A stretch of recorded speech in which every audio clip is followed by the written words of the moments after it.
Première dame depuis 2017, Brigitte Macron est l'oreille attentive de certains membres du gouvernement.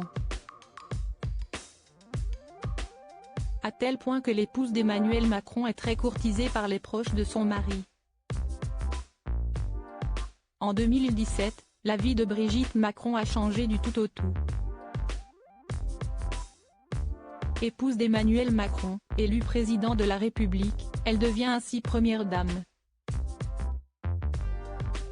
Oreille attentive du chef de l'État, elle tente comme elle le peut de lui faire passer des messages. Mais hors de question pour elle d'influencer son époux sur des décisions politiques.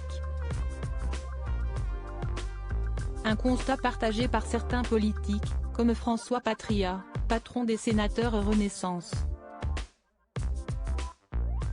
Je ne suis pas sûr qu'elle influence Emmanuel.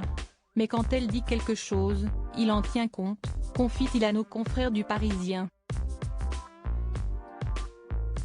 Qualifiée d'accélérateur, de passerelle, de facteur aidant sur les dossiers, Brigitte Macron serait ainsi courtisée par certains ministres qui voient en elle une façon de faire passer leurs dossiers plus rapidement sur le bureau d'Emmanuel Macron.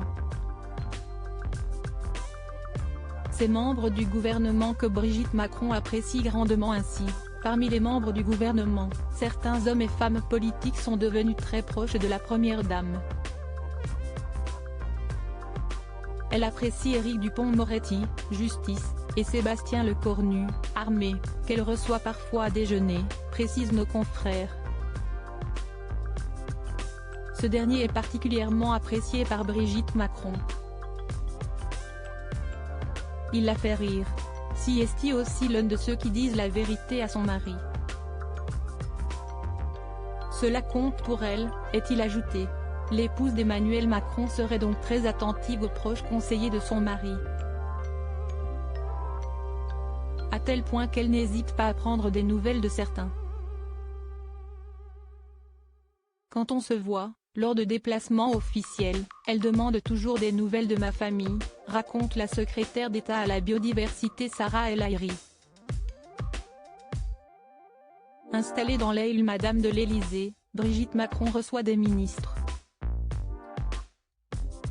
Elle essaie d'être au plus près des proches de son mari. Lors du précédent quinquennat, l'ancienne professeure avait d'ailleurs noué des liens d'amitié avec Jean-Michel Blanquer, Éducation nationale, Sophie Cluzel, handicap, mais aussi Marlène Schiappa, égalité femmes-hommes, citoyenneté puis économie sociale et solidaire.